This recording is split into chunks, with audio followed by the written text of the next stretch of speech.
ஒன்றே சொல்வார் ஒன்றே செய்வார் உள்ளத்தில் உள்ளது அமைதி இன்பத்தில் துன்பம் துன்பத்தில் இன்பம் இறைவன் வகுத்த நீயேறி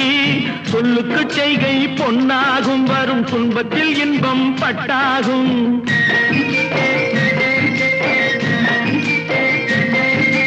சொல்லுக்கு செய்கை பொன்னாகும் வரும் துன்பத்தில் இன்பம் பட்டாகும் இந்த இரண்டு கட்டளை அறிந்த மனதில் எல்லா நன்மையும் உண்டாகும் எல்லா நன்மையும் உண்டாகும்